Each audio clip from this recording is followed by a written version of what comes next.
کریم اما بعد فاعوذ باللہ من الشیطان الرجیم بسم اللہ الرحمن الرحیم ان الذین یؤذون اللہ ورسولہ لعنهم اللہ فی الدنیا والآخرۃ وأعد لهم عذاب مہینا۔ صدق اللہ العظیم وصدق رسول النبی الکریم الامین ونحن علی ذلک لمن الشاہدین والشاکرین والحمد للہ رب العالمین۔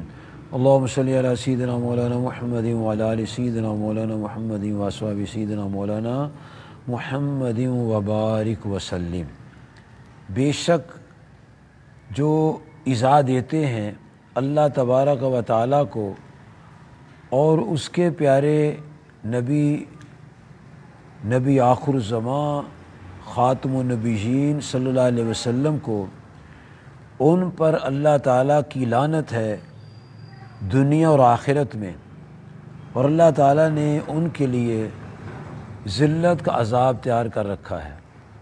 یہ فرمانے لائی ہے کہ جو اللہ تعالیٰ اور اس کے رسول پاک علیہ الصلاۃ والسلام کو اذیت دیتا ہے اس پر دنیا اور آخرت میں اللہ تعالیٰ کی لعنت ہے، اور وَأَعَدَّ لَهُمْ عذاب مہینہ، اور ان کے لیے ذلت آمیز عذاب تیار کر رکھا ہے۔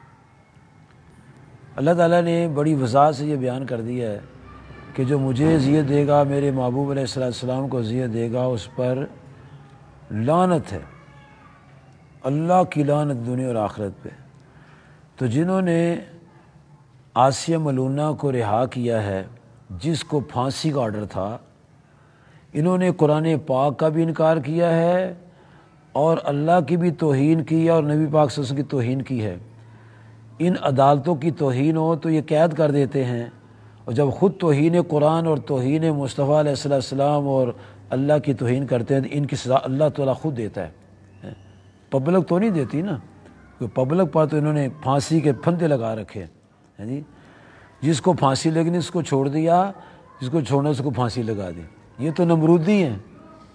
نمرود نے بھی جب حضرت ابراہیم علیہ السلام نے فرمایا تھا نا، ربی الذی یحیی و یمیت، میرا پروردگار زندہ بھی کرتا ہے مارتا بھی ہے، تو نمرود نے کہا تھا انا احیی و امیت، میں بھی زندہ کرتا ہوں میں مارتا ہوں۔ تو جس نے رعا ہونا اس کو پھانسی لگا دی، جس کو پھانسی لگی اس کو رعا کر دیا۔ تو یہ نمرودیوں والا کام کیا سپریم کورٹ نے، یہ انتہائی ملونہ جو تھی اس کے لیے لعنتی والا کام کیا ہے، اور یہ فیصلہ قرآن کے بھی خلاف ہے، حدیث شریف کے خلاف ہے۔ جنہوں نے پھانسی کا آرڈر دیا تھا وہ مسلمان نہیں تھے، جنہوں نے رہا کیے ہوئے یہ کون ہیں؟ ہم اس وقت پوری ملت اسلامیہ کربناک حالت میں ہے کہ رسول پاک صلی اللہ علیہ وسلم کی گستاخہ کو، پاکستان کی جس کی بنیاد لا الہ الا اللہ محمد رسول اللہ پر ہے، اس کی سپریم کورٹ نے رہا کر دی ہے، اور ممتاز قاضی جس نے گستاخ رسول کو مارا تھا اس کو سولی چڑھا دی ہے۔ یہ فیصلے یہ ان کے نہیں ہیں، پیچھے سے ان کو فیصلے کراتا ہے، جن کا اپنے دین نہیں انہوں نے کیا پاکستان کے لیے کام کرنا ہے۔ اللہ تعالیٰ ان کو سزا دے گا، اور وہ عورت نہیں بچے گی، مرنا تو اس نے آئی ہے، لیکن ذلت کی اور ایسی موت مرے گی کہ عبرتناک ہوگی کائنات کے لیے۔ اور جنہوں نے اس کو رہا کیا ہے وہ بھی تیار رہیں، اللہ تعالیٰ کی پکڑ کا انتظار کریں کہ انہوں نے نبی پاک سے غداری کی ہے۔ حضور پاک کی گستاخ کو چھوڑنا یہ غداری ہے، اور نہیں تو غداری نہیں تو اور کیا ہے۔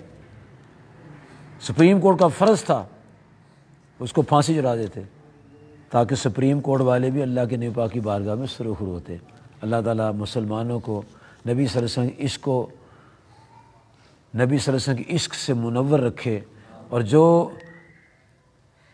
یہود و نصارہ کی غلامی میں زندگیاں گزار رہے ہیں اگر ان کی نصیب میں ہدایت اور اب ہدایت دے، وگرنہ انہوں نے اللہ تعالیٰ کی ذات پاک نے صاف صاف قرآن پاک میں فرما دیا ہے وَلَن تَرْضَىٰ عَنْكَ الْيَهُودُ وَلَا النَّصَارَىٰ حَتَّىٰ تَتَّبِعَ مِلَّتَهُمْ، کہ یہودی اور عیسائی تم سے راضی نہیں ہوں گے جب تک تم ان کے نقش قدم پر نہیں چلو گے۔ اور اللہ تعالیٰ کی ذات پاک نے سورۃ المائدہ میں بڑے واضح کلمات میں فرما دیا ہے یا ایھا الذین آمنوا لا تتخذوا اليہود والنصارى اولیاء، اے ایمان والو یہودیوں اور عیسائیوں کو دوست نہ بناؤ۔ یہ یہودیوں اور عیسائی کی دوستی میں اس کو چھوڑا گیا ہے، جب فیصلہ تھا اس کو پھانسی لگانے کا تو کیوں چھوڑا ہے؟ اللہ تعالیٰ فرماتا ہے بعد مولیا بعد، یہودی عیسائی آپس میں دوست ہیں، وَمَن يَتَوَلَّهُ مِنكُمْ، اور جو تم میں سے ان کو دوست بنائے گا فَإِنَّهُ مِنْهُمْ، وہ بھی اسی میں سے ہوگا۔ إِنَّ اللَّهَ لَا يَهْدِي الْقَوْمَ الظَّالِمِينَ، بے شک اللہ تعالیٰ ظالموں کو ہدایت نہیں دیتا۔ اللہ تعالیٰ مجھے اور آپ کو ہدایت پر رکھے، اور اللہ تعالیٰ ہمارے قلوب کو اپنے محبوب علیہ السلام کی محبت سے منور رکھے۔ جب تک جئیں اس کے مصطفیٰ علیہ السلام میں جئیں، جب موت آئے اس کے مصطفیٰ علیہ السلام ہماری موت آئے۔ یا اللہ پاکستان کو ان لوگوں سے محفوظ فرما لے جو تیرے نبی صلی اللہ علیہ وسلم سے غداری کر رہے ہیں، اور ان کو غلبہ عطا فرما جو وفاداران مصطفیٰ علیہ السلام ہیں۔ آمین۔ وآخر دعوانا ان الحمد للہ رب العالمین۔ السلام علیکم ورحمۃ اللہ وبرکاتہ۔